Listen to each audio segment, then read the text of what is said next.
Sagip Kapaligiran, Pag-asang Pamayanan.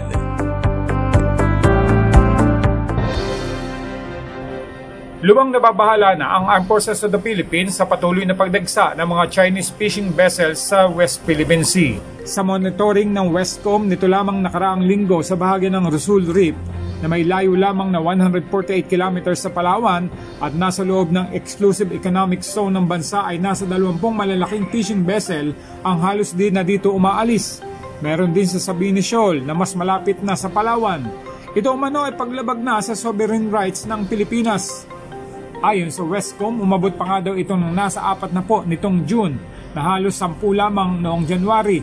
Ang patuloy na pagdami ng mga Chinese fishing vessel ay lubang nakakabahala sa maritime security, territorial integrity at kalikasan. Nagiging ugat din ito ng tensyon sa West Philippine Sea na kamakailan nga sa resupply mission sa Ayungin Shoal ay kasama ang ilang malalaking fishing vessel na humaharang sa mga barko ng Pilipinas.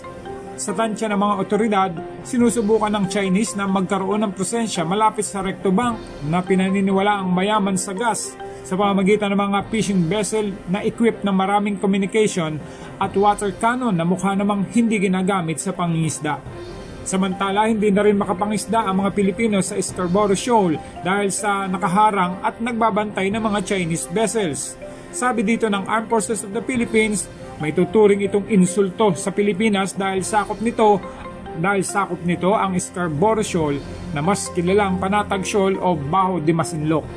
Kaugnay naman sa pinakahuling resupply mission na nakita ang presensya ng eroplano ng US at nag-ugat pa ng pag-question dito ni Senator Robin Padilla, may pahayag ng panghihina ng loob si Philippine Coast Guard spokesperson for West Philippine Sea, Commodore J. Tariela, dahil sa tila kawalang suporta umano ng ilang external actors ukol sa pagkipaglaban ng bansa sa mga teritoryo sa West Philippine Sea. Ngunit binigyan din ni Tariela na sa kabila ng kawalan ng external assistance, nananatili siya na nakatindig sa komandant ng Philippine Coast Guard at sa 30,000 magigiting na tauhan ng Philippine Coast Guard na ginagawa lamang ang patriotic duty sa West Philippine Sea. Ako si Randy Remontigue at ito ang Sagip Kapaligiran.